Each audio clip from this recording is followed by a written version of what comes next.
There are a lot of rides in Kings Island's histories that bring back fond memories for just a few people because they weren't really here that long. Scooby's Ghoster Coaster is certainly one of those. Hello, everybody. Alongside Don Helbig, I'm Ryan Sir, and this is Tower Topics. Tower Topics, the podcast by Kings Island fans, for Kings Island fans, because that's who we are, and that's who we care about. So, Ryan, you mentioned Scooby's Ghoster Coaster. I have a lot of memories of that ride, riding with my daughter, Maria, when she was such a young child. Yeah, but you're right, it didn't have a very long shelf life. No, it was the first suspended coaster for kids in U.S. history, right? Yep, it had that distinction, and it was unique. It was a short ride, but it was fun. Kids loved it. Yeah, it had a unique elevator lift. That was one of the things that I used to like it. But it's the first U.S. coaster by Capri Amusement Technology, a Dutch company that brought innovative designs to the amusement industry before being acquired by Vekoma. Yep. So I think 1998 is when it debuted. A milestone attraction. For young coaster enthusiasts at Kings Island, for a lot of, kids in that era, when it was there from 1998 to 2005, it was, possibly the first roller coaster they ever rode. It's definitely a lot of people's first quote unquote big coaster because it had the most intimidating look and feel to it, which I always kind of enjoyed. But here's a really good picture of the facade, Yes. So only 35 feet tall with this elevator lift, top speed 8 miles an hour. So let me ask you this. It felt a little faster than 8 miles per hour, though, I can tell you that. And if you were a young child like my daughter was at the time, she's 4, 5, 6 years old. I mean, that for her, that was like super fast. Yeah, oh yeah, it definitely felt faster than it was, but it had a maximum G-force of 1G. Right. So that was a very important. It is a little bit of a unique sensation, though. It was, when you're navigating around those twists and turns, it was kind of unique. Absolutely. Theme to the beloved Scooby-Doo character trying to... greatest dog in park history, right? We should have put a vote out for that. I know we did the episode on it, but I don't know if we ever put the vote out for that. I don't think we did, but yeah, I got it was greatest dog though. But no, I love that it was Scooby Doo themed. I love Scooby Doo as one of the characters there at Kings Island during those years, and my daughter was a big Scooby fan, so it was a big thrill, for her to ride a ride themed to Scooby Doo. Yeah, I mean, so it came in 1998 as part of the Hanna-Barbera Land refurbishment. And which is kind of funny because if you think about it, like Paramount owned the park, Paramount was owned by Viacom by that point. So they were interjecting Nickelodeon, but they still put in Scooby-Doo attractions. In fact, this photo right here, for those of you watching on YouTube, where you should be, has Dora the Explorer in frame right in front of the Scooby-Doo thing, which is a huge faux pas from a licensing standpoint. You can't have characters in different universes interact. No, not at all. But I really like the entrance to this ride. It really, to me, it enhanced the park's family-friendly offerings, especially the kids area. So I did like it. I thought it looked good. Yeah. So eventually closed, removed during the 2005-2006 off season, and was replaced by Nickelodeon Universe, in which this is now kind of where Avatar: The Last Airbender, which is now Surf Dog, stands. A little bit further towards the front of the park, towards that parking lot side. Not exactly where Surf Dog is, but all the way in the same footprint, shall we say? Pretty much the same footprint, yeah. But it stood out when you went through the kids area. You certainly saw it. You couldn't help but see it. I loved the trains. I thought they looked really cool. The bats that were overhead, I thought that looked really good.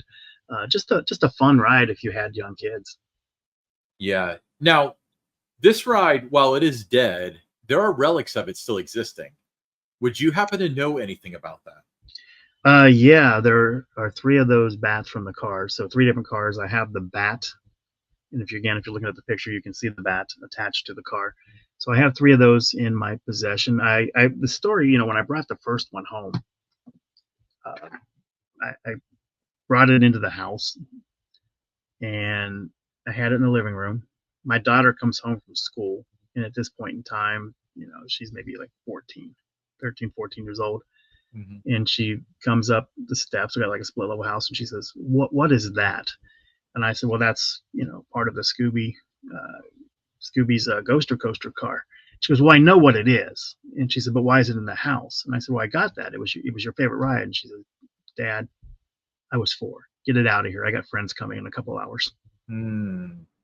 So she didn't want it there. Then I got the other one, the second one, and when she was having her high school graduation party, uh, just so people would know where the house was, I took the two bats and I put them in, the front of the driveway on each side, so that drew a lot of attention. People were talking about that. Then I acquired a third one later on. But yeah, I've got three of them, taking up a lot of space. My wife would love nothing for me to move one or two of those. So if anyone's interested in purchasing one, just reach out, send me an email, Don Helbig at themeparksbydon.com, and we can negotiate if you're interested in one. Hate to part with one, but you know if the price is right, I'll move it. Absolutely. So this is certainly one of those rides that will always live in our memories. But speaking of Kings Island memories, we want to hear yours. Send us your memories, your Kings Island memories. Did you meet your wife there? Did you tell us about your first roller coaster? The most fun time you had? Did you and your best friend have an amazing time there? What was your first coaster stock like? Send us those stories to Don Helbig at themeparksbydon.com, as seen on the screen. And put in the subject matter KI story for TT. And what we'll do is we're going to take some of them. We're going to read them on the show, kind of like the format of the listener questions moving forward, because we did a whole episode on that, or 2 episodes on that. Absolutely loved it. And, tons of fun with that. But yeah, a lot of people told me they're, longtime listeners of the show that they enjoyed those episodes as much, if not more than anything else we've done, because they love hearing how other people feel about the park that they're passionate about. So, we want to hear your stories. This show is a show by Kings Island fans for Kings Island fans. So we want to make it as much as possible about you, the fan of Kings Island, listening to our show. Awesome. And if you want to support the show, a great way to do it is with the Tower Topics t-shirts. Tower Topics t-shirts are available by emailing, guess what? Don Helbig at themeparksbydon.com. Just go ahead and put that in your phone. Don Helbig at themeparksbydon.com. Just reach out to him and let us know. They're Carolina Blue. They're very comfortable. They're $22, including shipping. We've been seeing around everywhere. We've had people send us to it from other countries, from Europe, from Asia, from Africa, from the Martian surface. That's not true, but it will be someday. But yeah. And if you go to that address and send me an email while you're there, just go ahead and subscribe to my blog, and you'll get all kinds of theme park content that I'll be writing about. I was derailed a little bit for some health reasons the past month, but I'm going to get right back at it. And there's over 40 different stories that I've done on Kings Island, so there's going to be a lot of that there too. And I'm going to start introducing, if you're familiar with the Attractions Group podcast at Pick 6, I'll be introducing some daily stuff like that, just some of the latest news around the industry every day to go with the feature stories that I do. So I've got some big plans for it. So if you're a fan of Kings Island and the theme park industry, you'll want to subscribe. It's free. Themeparksbydon.com. Actually, I do have a banner for that. Themeparksbydon.com. You can check it out and see what Don has, his many thoughts and prayers when it comes to the theme park industry. We'll be right back with the listener questions.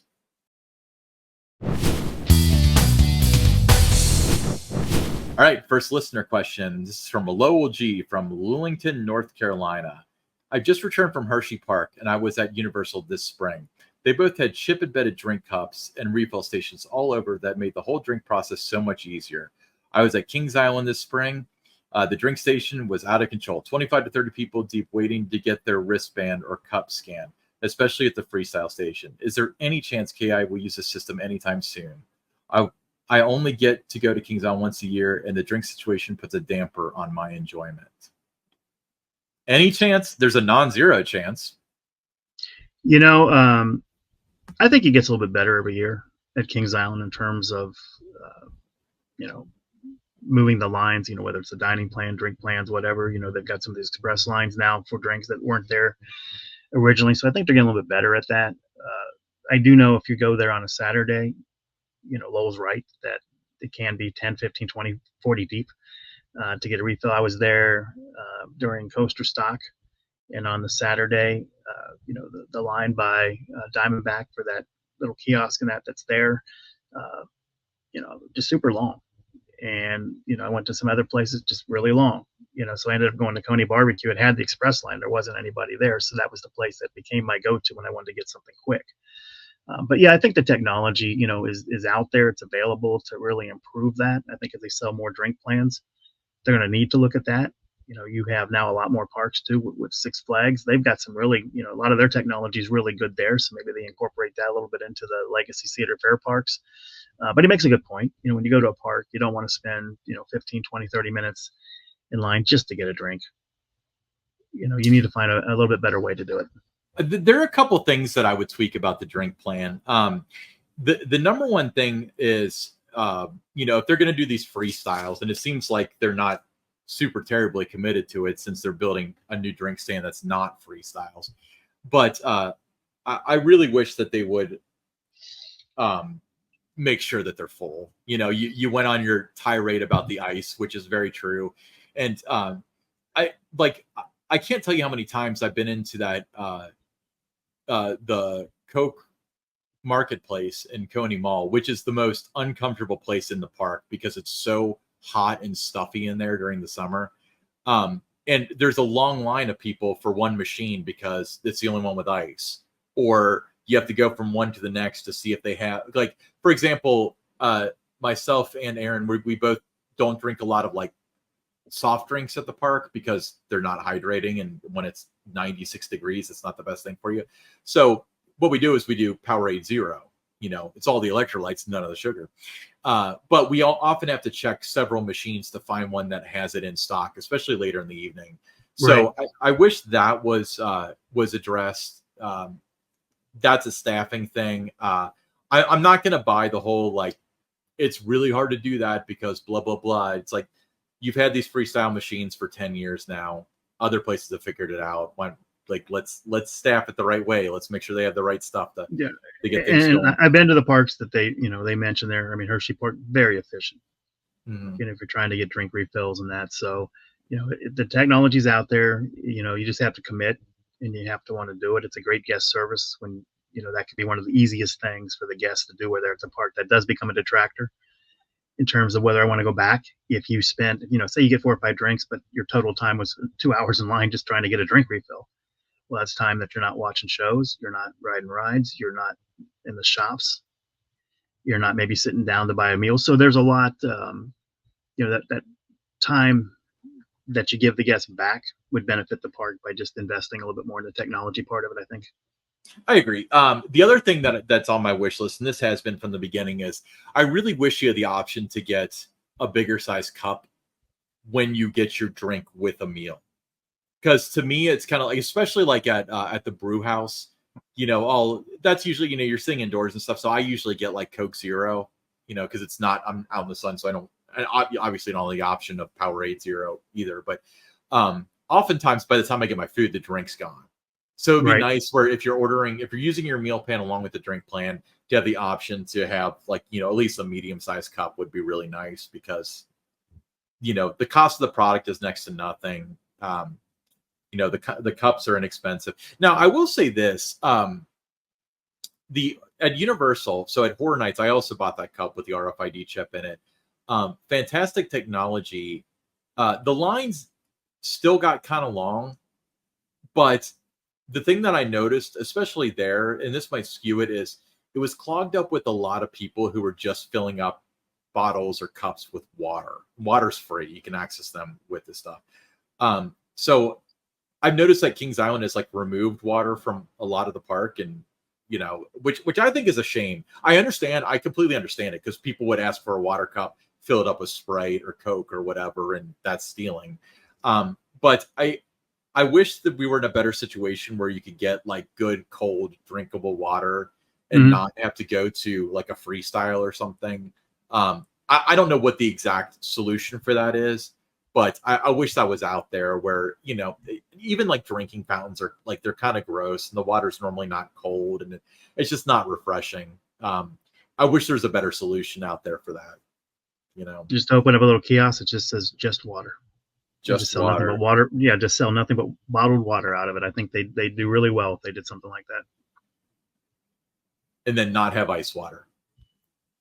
And when we said just water, we meant just bottled water, to be clear. Just bottled water, yes. All right, next listener question. Clyde C. from Hamilton, Ohio said, after having the flatbread pizza at Kings Island this past weekend, I'm of the opinion they should move on from La Rosa's and do their own pizza. What say you guys? Great question. I like that question. I do. Very thought provoking. And, I do think the talent is in place now with the culinary team where they could do their own pizza and do it very well. I think that they would make pizza and they would make it unique and it would be delicious. It would be better than La Rosa's. However, it's been 52 years. Kings Island and La Rosa's are not ever going to be separated. You will never see that. It's one of the things about being in the greater Cincinnati area. People do not like change. Oh, I don't even think it's an element of They not do liking not like. change. I mean, it's one of those things that's always been there. You can't change it. Sometimes you got to say why not. If you're improving the product, improving the experience for guests, I think that's one of the things that, in a way, holds Kings Island back when it comes to voting for these different things for best foods, because it's not seen as Kings Island's food. It's seen as being, part of a chain. That Skyline Chili, Raiders. I think those things, those IPs, especially the ones on International Street there, right when people come in, and that's what you think about when you think about Kings Island food. You're not thinking about the food at the brew house. You're not thinking about the food at, Coney Barbecue, Jukebox Diner, the Chicken Shack. You're thinking about something that's, anywhere around town that you go, you can find a La Rosa's. So to me, I would be in favor of them moving away from La Rosa's and doing their own pizza. I think they would do it very well. I think it would become, something, that signature for Kings Island. When you think of Kings Island, you will think of their own pizza, not La Rosa's pizza. So I don't think that's a bad idea. I'm in the minority. I'm on the minority on that, I know, but I don't think it's a bad idea. Let me pitch this scenario to you. So to me, when I say La Rosa's is synonymous with Kings Island, I'm specifically talking about International Street. Right. So what if that was La Rosa's, but the La Rosa's in Rivertown became the Kings Island Pizza Company and it had braided crust and stuff like that? Like, do you think that there's room for two different pizzas? If contractually with La Rosa's they were able to do that, yeah, I think you could do that. I think that would make some sense to try it there.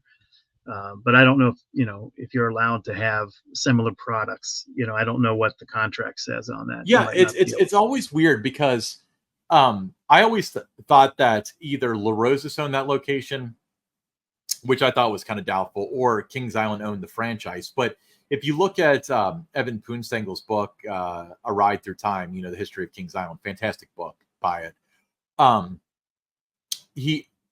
Is it Gary Walks that says that Kings Island does not, nor has it ever owned a La Rosa's, nor have they. They just bought La Rosa's products, and they buy the product from La Rosa's. Yeah, it's their products. So I'm not sure if it's their name that goes on the building.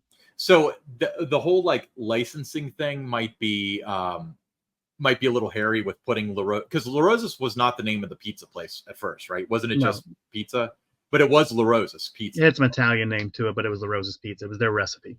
So I could see like a hiccup coming with that, but I don't think that kind of like how like Chick-fil-A had their own franchise. I met the owner of the franchise. It was the same lady that owns the one in Westchester, owned the Kings Island Chick-fil-A. Yeah. I could see where it's like I'm a little shocked that they were able to have that with Chicken Shack, but I could see where that would be something in the contract. But if they're just buying the product, are they hurting anybody but themselves? But with that being said, I had La Rosa's over the weekend. And what's funny is we were kind of talking about this, and let me know, especially if you're from outside Cincinnati, because I know that La Rosa's is very polarizing, where that's not real pizza. That kind of, I feel like if you're hungry for pizza, you want anything but La Rosa's. But if you're hungry for La Rosa's, you don't necessarily want pizza. Like La Rosa's is its own That's an thing, interesting take. Yeah, Yeah. but do you see where I'm coming from? Where Oh, I like do. if you get a hankering for like Domino's or just some nice greasy pizza, like La Rosa's does not do it for you. But if somebody puts La Rosa's in your head, like Domino's just seems like gross and you know what I mean? But with that being said, La Rosa's pizza from the park is the best La Rosa's. So I would split the baby. I would probably have the one in Rivertown, maybe even expand it so there's like a little bit of seating on the left and the right. Have like braided crust with garlic bread and stuff like that. And you talk about wanting to have a dish where it's golden ticket worthy. That might be a really good one. Yeah, You know, I do think that. I mean, there's something to be said about that if you did your own pizza. And I think 10 years ago, I would have said no. But knowing the talent that's there now in the culinary team, that's absolutely, I would do it. I think it would be. I think they could make what would be in the argument for the best pizza in the theme park industry. yeah. I mean, I don't. There's only a couple times that pizza's really stuck out to me. Holiday World. That's why I keep on saying the braided crust because that's fantastic. The flatbreads at Kentucky Kingdom I had a couple years ago like kind of stuck out, but Really good there. but pizza is really kind of like benign where it's like it's always like a solid 7. It's like, oh, this is all right, it's not bad, it's fine. If you make one that's like standoutish, you might really be able to like move it Yeah, forward. you But mentioned Holiday World Pizza. I love their pizza. I think it's top shelf there. Don, I'm going to go off on a tangent here. I'm going to ask you this because you're a food connoisseur of your 6 food groups, but Which now has to expand. But anyway, yeah, there's going to be a 7th one, and the 7th one is passion. okay.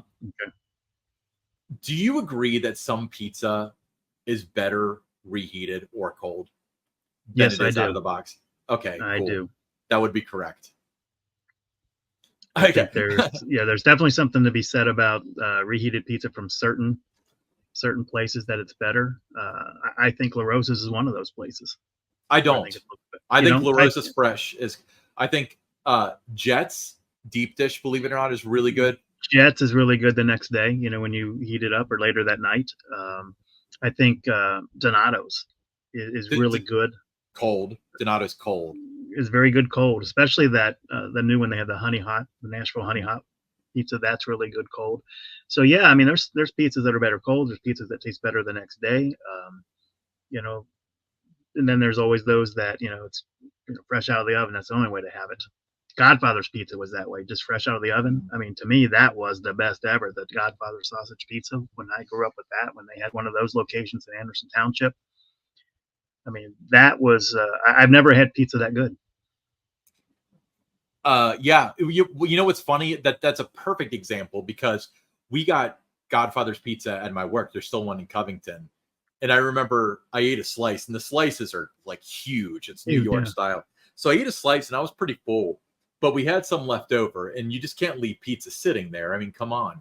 But we had like, it was some sort of event, and it was like maybe an hour later. I was like, I'll eat another piece. But it had been sitting there for a while, and it was like the toughest, like most non-appetizing thing I'd ever had. But if it was like Jets that had been sitting there, You would have that's been. when it steeps and makes it good, I remember, when Godfathers was around. Like you said, the pieces were big and filling in that, but I remember going and telling them that cut mine into 4 slices because I don't think I can eat 8. Yeah. You ordered 2 pieces? They cut the pizza normally in 8 slices when they give it to you in the box, right? So Yeah. I always have Godfathers in my I head told them as, cut it into 4 pieces instead of 8 because I'm not that hungry. but I always think of Right over your head with that. Godfathers Right as, over your head. well, yeah, but I was thinking that maybe you're making the illusion that you wanted your 2 because they sell them by the slice. That's their main They business. do, yes. Jets does too, but who does that? You need to eat a whole Jets We pizza. used to have every Wednesday night was Godfather's pizza night when I was growing up. We have me and my friends on Saturday nights have Donato's and bourbon, not Donato's, Domino's and bourbon night. So that's always a good time. And sometimes we had Marco's the other day. Marco's is so underrated. It's glorious. Their pepperoni pizza, it's like the triple pepperoni something or another. There's something about it that's just incredible. Highly recommend it. Use our affiliate link in the comments for Marcos. I'm kidding. We don't have an affiliation with Marcos. But all right, enough about pizza. I'm Ryan Sir along with Don Helbig, and this is Tower Topics.